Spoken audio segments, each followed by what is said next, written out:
ខ្ញុំបាទឈ្មោះថាសច្ចាគឺជាជនជាតិខ្មែរខ្ញុំបានបញ្ចប់ថ្នាក់បរិញ្ញាបត្រជំនាញវិស្វកម្មសំណង់ស៊ីវិលពីសាកលវិទ្យាល័យធានជិនប្រទេសចិនបច្ចុប្បន្នខ្ញុំជាប្រធានគ្រប់គ្រងផ្នែកគុណភាពនៃគម្រោង Condo Urban Village Phase 2ក្រៅពីការងារខ្ញុំចូលចិត្តថតសកម្មភាពប្រចាំថ្ងៃនៅការដ្ឋាន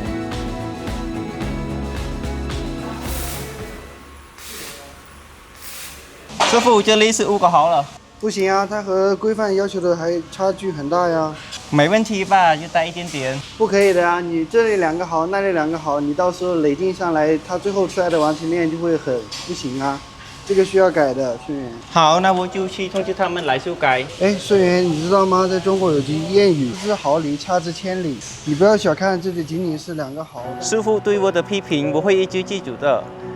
然后我终于明白了，工程质量不是为了完成任务，而是对未来负责。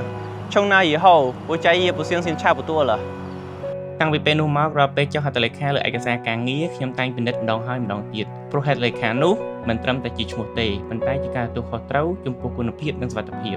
រយៈពេល6ឆ្នាំខ្ញុំបានក្លាយជាវិស្វករដែលអាចទទួលខុសត្រូវលើគុណភាពគម្រោងដោយខ្លួនឯងនៅឆ្នាំ2023ក្រុមហ៊ុនសំណង់ចិនវិស្វកម្មទី3បានបង្កើតកម្មវិធីសិល្បករលូប៉ាន់ដើម្បីជាវេទិកាលើកកម្ពស់សមត្ថភាពនិងអភិវឌ្ឍធនធានមនុស្សក្នុងវិស័យសំណង់ដោយផ្អែកលើវេទិកាមួយនេះខ្ញុំបានរីកចម្រើនជាបន្តបន្ទាប់និងទទួលបានបទពិសោធន៍ដ៏មានតម្លៃជាច្រើន刚参加陆班工经计划的时候我坐在台下听课呢今天我已经能够站在台上分享自己的经验ឆ្នាំនេះខ្ញុំបានចូលរួមវេទិកាអភិវឌ្ឍយុវជនពិភពលោកនិងកម្មវិធីសិក្ខាសាលាស៊ីស្តារៀបចំដោយក្រុមហ៊ុនសំណង់ចិនវិស្វកម្មទី3ការផ្លាស់ប្ដូរបទពិសោធន៍និងផ្នែកគំនិតជាមួយយុវជនមកពីបណ្ដាប្រទេសផ្សេងៗយុវជនមកពីមជ្ឈដ្ឋានផ្សេងៗធ្វើឲ្យខ្ញុំកាន់តែជឿជាក់ថាការរីកចម្រើនមិនមែនត្រឹមតែទទួលបានចំណេះដឹងទេប៉ុន្តែត្រូវយកវាទៅអនុវត្តនិងបង្កើតតម្លៃសម្រាប់សង្គមបច្ចុប្បន្នគម្រោង Condo Urban Village Phase 2កំពុងឈានដល់វគ្គប្រគល់ការងារហើយខ្ញុំក៏មានក្រុមសិស្សដំបូងតខ្លួនផងដែរបងបញ្ជាយើងចាប់អីមិនបានយើងនៅតែចង់មកយកតិន័យហួ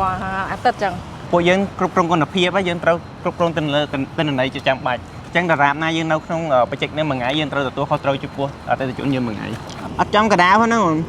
អាហ្នឹងខុសតិចតួចអត់អីទេបងអត់ទេយើងធ្វើយល់ data អញ្ចឹងយើងត្រូវទៅទិន្នន័យត្រូវទៅច្បាស់លាស់អានេះខុសបន្តិចកន្លែងនេះខុសបន្តិចយើងច្រើនណាហើយបើកន្លែងនេះខុសបន្តិចកន្លែងផ្សេងខុសបន្តិចអត់កើតទេពេលឃើញពួកគេពិនិត្យទិន្នន័យយ៉ាងម៉ត់ចត់ខ្ញុំតែងនឹកឃើញខ្លួនឯងការចូលការដ្ឋានដំបូងការរីកចម្រើនមិនមែនជាការផ្លាស់ប្ដូរតួនាទីភ្លាមៗនោះទេប៉ុន្តែជាការរៀនទទួលខុសត្រូវចំពោះលទ្ធផលតាមរយៈការសម្រេចចិត្តនិងការទទួលភារកិច្ចម្ដងហើយម្ដងទៀតក្រៅពីការងារខ្ញុំចូលចិត្តថតមិត្តរួមការងារដល់មុខសុខភាពចេញនិងសម្រាប់ជាមួយនឹងស្នាមញញឹមក្នុងកាមេរ៉ាគ្មានពាក្យស្លោកពិសេសអ្វីទេមានតែញើសការផ្ដោតអារម្មណ៍និងការសហការខ្ញុំចង់ឲ្យយុវជនកម្ពុជាកាន់តែច្រើនមើលឃើញថាការផ្លាស់ប្ដូរទីក្រុងកើតពីការខិតខំរួមគ្នារបស់មនុស្សធម្មតានិងការសហការរវាងអ្នកសាងសង់កម្ពុជាចិននៅភ្នំពេញយុវជនជាច្រើនកំពុងស្វែងរកទិសដៅរបស់ខ្លួនខ្ញុំសំណាងណាស់ដែលបានរកឃើញគោលដៅរបស់ខ្ញុំនៅក្នុងការដ្ឋានសំណង់ពីនិស្សិតមកជាវិស្វករខ្ញុំមិនត្រឹមតែបានរីកចម្រើនខ្លួនឯងប៉ុណ្ណោះទេប៉ុន្តែថែមទាំងបានឃើញតបភ្នែកនៅកិច្ចសហប្រតិបត្តិការកម្ពុជាចិនតាមរយៈការងារជាក់ស្ដែងខ្ញុំសង្ឃឹមថានឹងបន្តផ្ទេរបទពិសោធន៍ទាំងនេះទៅមុខទៀតហើយនេះជាអត្ថន័យពិតប្រាកដនៃការផ្លាស់ប្ដូរពីសិស្សទៅជាគ្រូ